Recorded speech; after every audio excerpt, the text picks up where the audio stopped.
Hi everyone, I'm back again with another peek at I Heart the World and the production behind it. This time something really interesting is happening. We're actually producing a smaller version of the book because the original one is quite large. It's a large format book and we're going to do a smaller one. So what I need to do is I need to redo all of the pages to make them fit a smaller format. So I'm going to show you how I do that. I've already done about 10 pages and now today I'm going to do, well, many of them, but I'm going to start here with the page Say Hello. So what I basically need to do is change the ratio of the book. Currently, as you can see, the trim size for the book is 524 wide by 359 high, and I need to change that to 440 wide by 300 high. It's a similar ratio to what I've got at the moment, which makes it a lot easier, but it's not going to be exact. So there are a few tricks that I need to do in order to convert each page. All right, and I'm not going to talk all the way through the video. There will be times when I'll go silent so I can focus, but I just thought it might be interesting for you to see how I go along, and I will narrate the parts that I think are valuable for you to learn from. Right, so the first thing I need to do is make sure everything over here is unlocked, and I'm also going to just do my key command to assure absolutely everything's unlocked, so nothing, there's no problem when I move stuff. The first thing I am doing is I'm actually resizing the background, or the mostly the transparent overlays, to fit the bleed line here. Okay, so this document has a 3mm bleed, and this just helps me to resize to the new specifications. Then I'm going to remove this little border line here that's on the original book, because when we shrink to a smaller size, of course, all of this text is going to get smaller, and it's going to mean we need a little bit more space so that we don't end up with really, really tiny text. So we're getting rid of that. I'm also getting rid of the page numbers because I've moved them slightly in the new version, and I'm getting rid of this center line that helps me understand where each side of the spread is sitting relative to the gutter, because I'm actually making sure they're identical, and I'm going back to the pages I've done before. I'll show you that in a second, just to ensure I've got them all in exactly the right spot. All right, so then what I'm going to do is I'm going to select, well actually I better change the trim size, better I, to the new size. So we're changing it to 440 wide by 300 high. And when I do that, you'll see, of course, that none of this fits. So here's the new size, the red line, and here's the old size.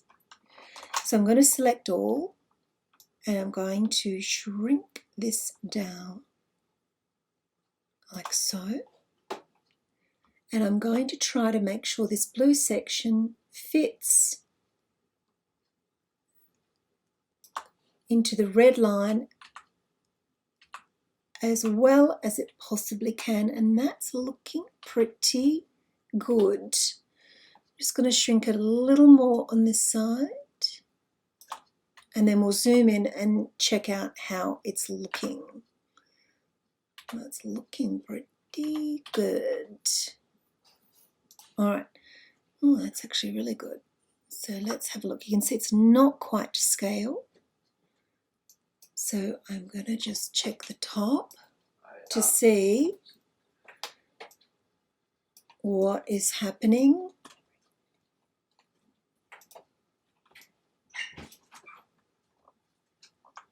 All right, that's looking really, really good actually. So I'm just going to leave that like that. I'm just going to close this door. All right. Okay, now the next thing I'm going to do is I'm going to import I'm going to go over to the Oceans one that I've done, and I'm going to select the page numbers because I've already placed them. This is on a previous spread, and also the center line. I'm going to copy, and then I'm going to paste in place onto this spread, and you can see they pop back and they pop into the exact place I need them to. I'm going to move them up to the page numbers. So these page numbers are now on the page number layer, and then I'm going to move that center line to the center line layer, and then I'm going to lock those just so they don't move around while I'm playing around. They need to stay where they are. All right. I'm also then going to now change this to black and also the subtitle to black. This is because we've lightened this page a little bit and I want to ensure that the text can be well seen. All right, I'm also going to try, just going to lock that so I can get to these other ones. I'm also going to try and see what this looks like black. As my publisher has asked that maybe we convert quite a lot to black for this version. So I'm just changing that.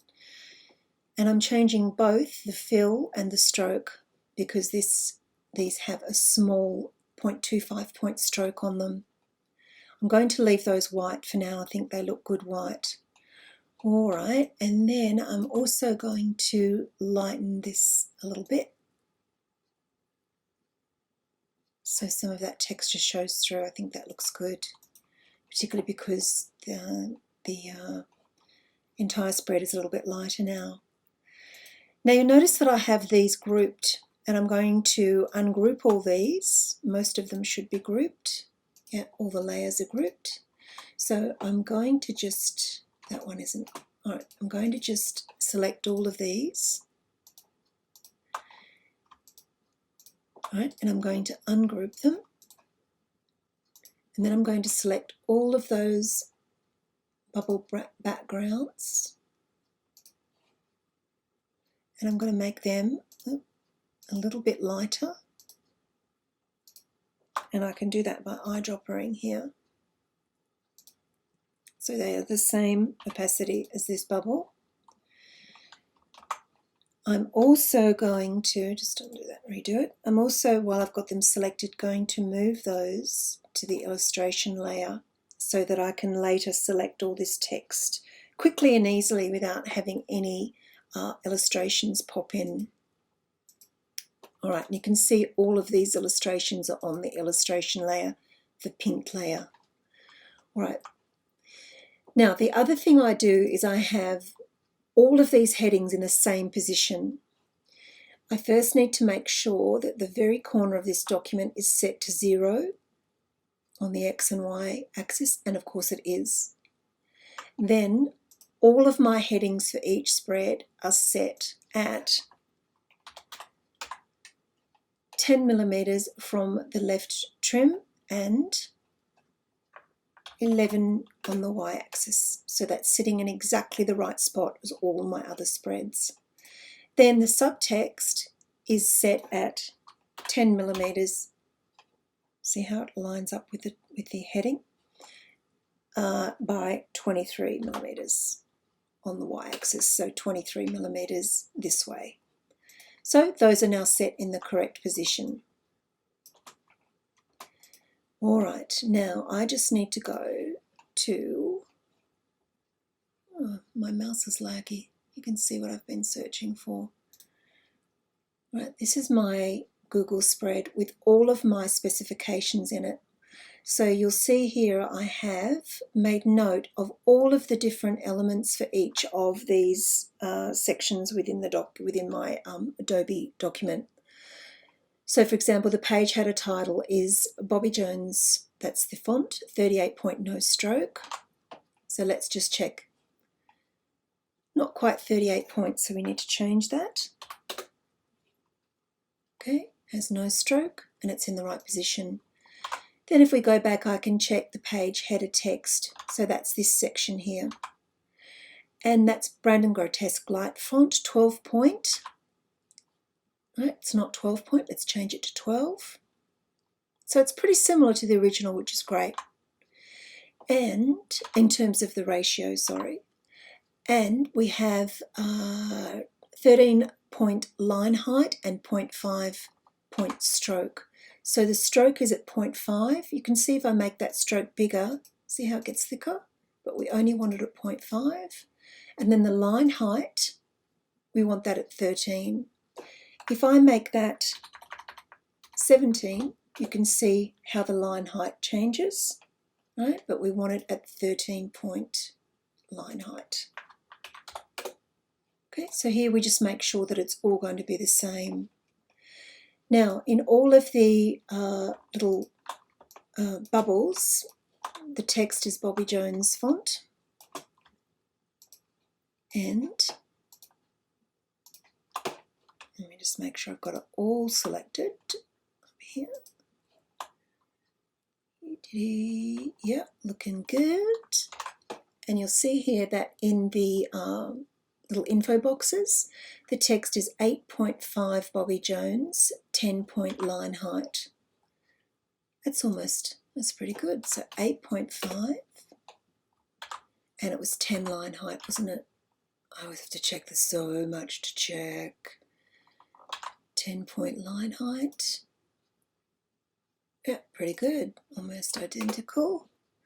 Then these little breakout numbers have to be adjusted as well. Make sure we've got them all. All right, and outline caps are 22 point. So these outline capitals, words or numerals is 20 points, so they're a little bit too big. We change them to 20 point. Are you sure I've got that correct?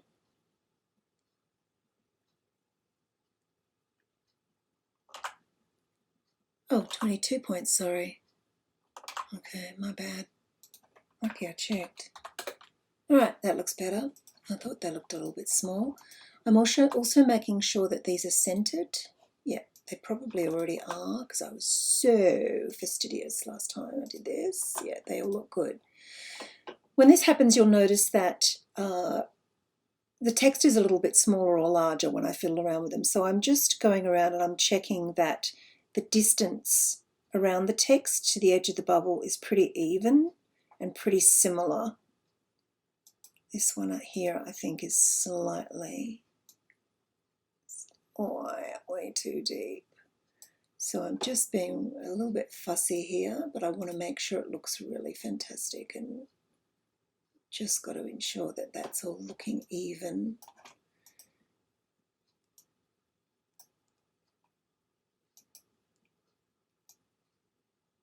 It's quite easy to eyeball it.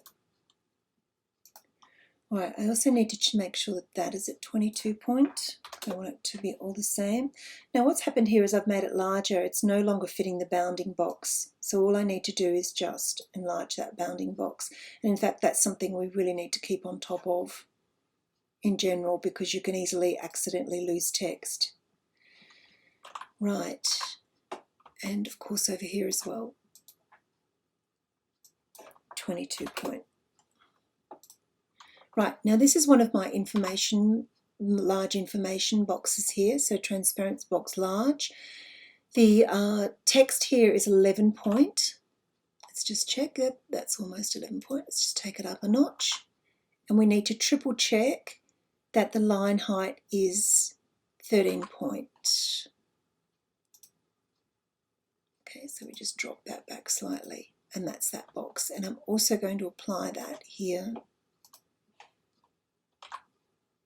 11 point, 13 line height.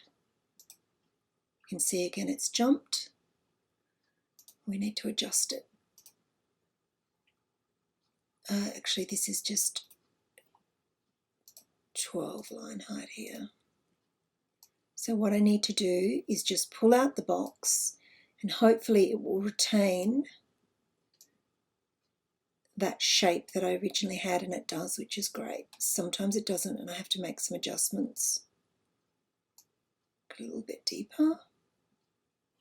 And what I'm also doing, because I've moved the page numbers, I am just ensuring that things aren't too close to the page number. On the page numbers, of course, one thing I forgot is that I have to, oh no, I've already changed them. Okay, I've just got to make sure that the page numbers are correct for the spread. So this spread is page 16 and 17, so I haven't changed them. I have to make that change now. 16 17. And then I need to lock those. All right, lucky I remembered, huh? Okay, back to text. All right, so these have been changed. This, and this have all been changed, which is great. Next thing I'm going to check is these white. Oh, actually, this is, I just need to unlock that. I'm not going to worry too much about the sizing for these because this spread is actually quite unique. As I move through the book, the spreads are more templated, but this one is one of the ones that doesn't really fit a lot of the template of the other pages, so I'm not going to fuss too much with ensuring these are all the same size.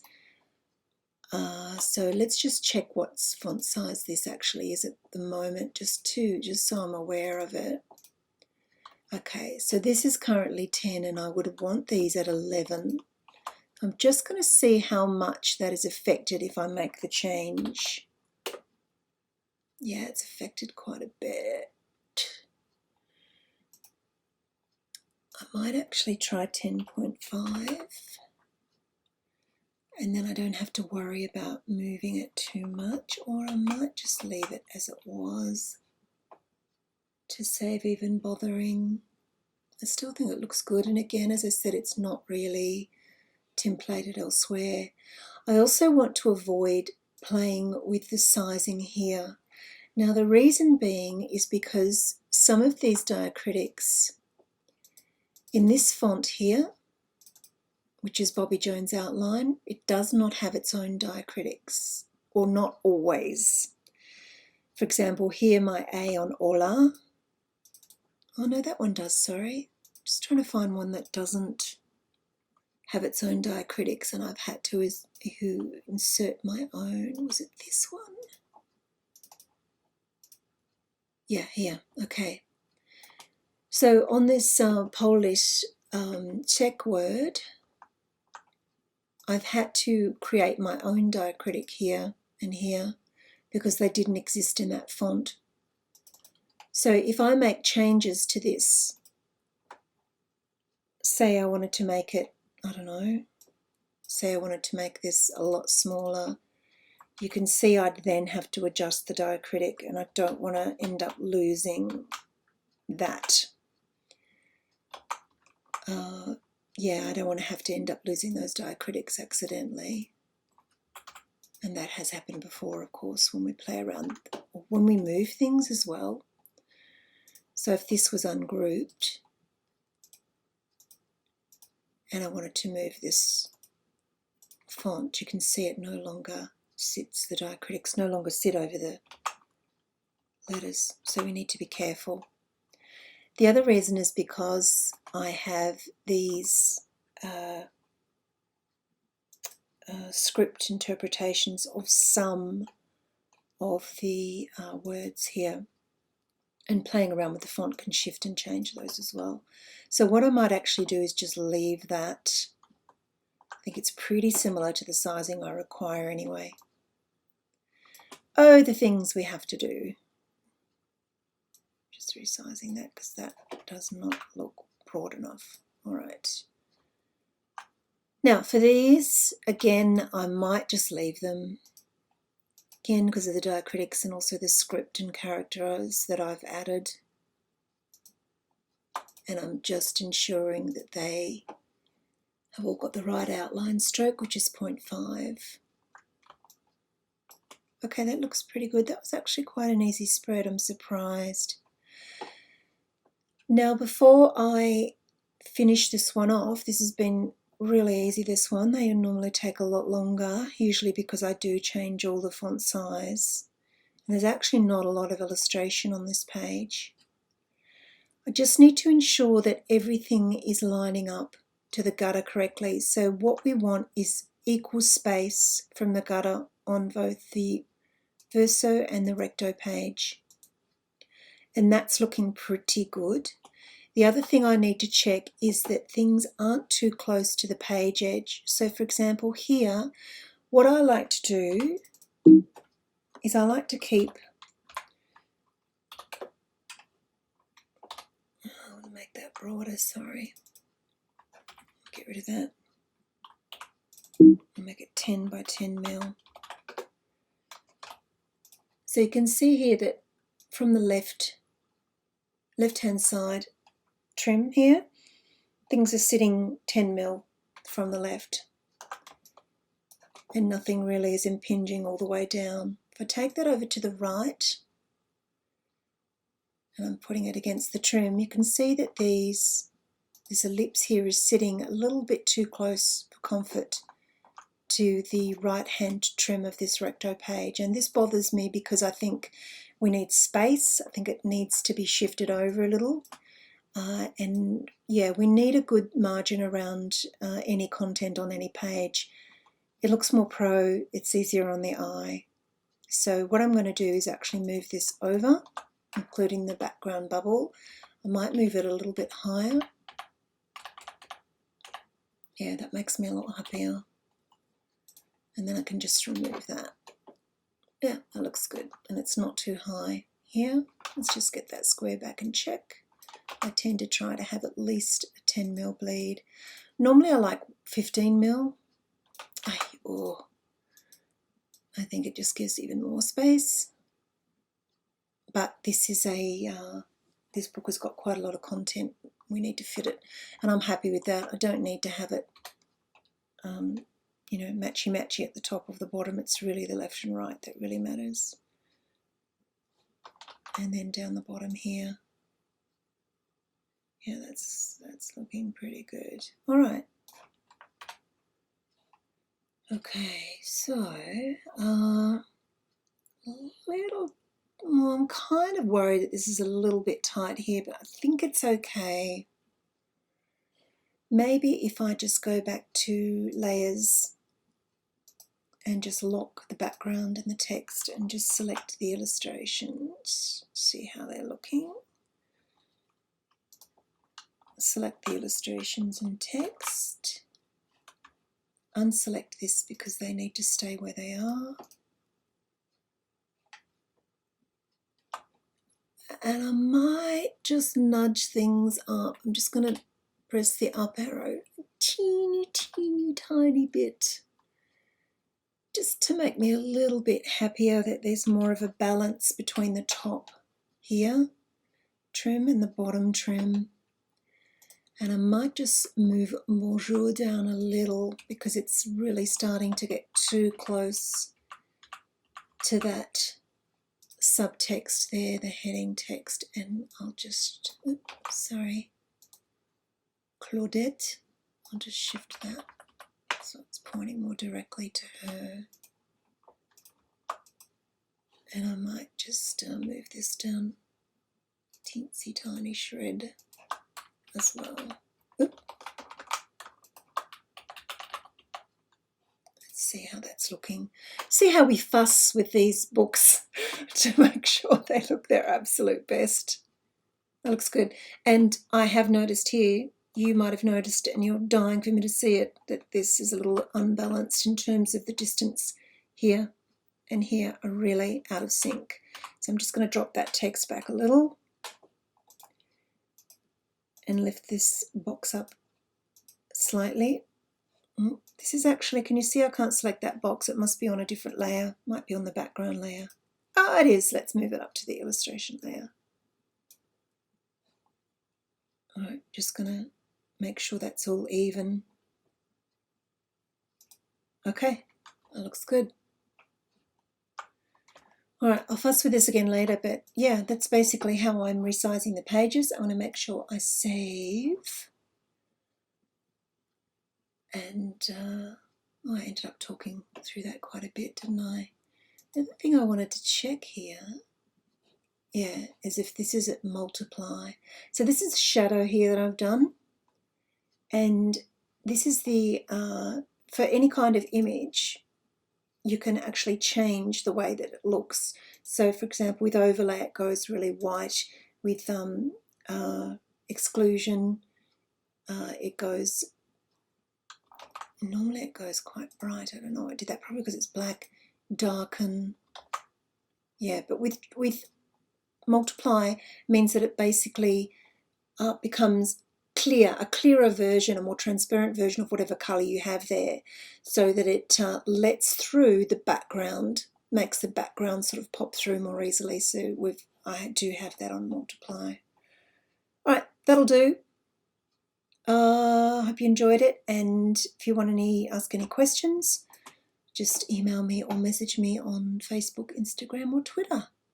Okay guys, back soon with more. Bye. Hope you're doing well. Bye.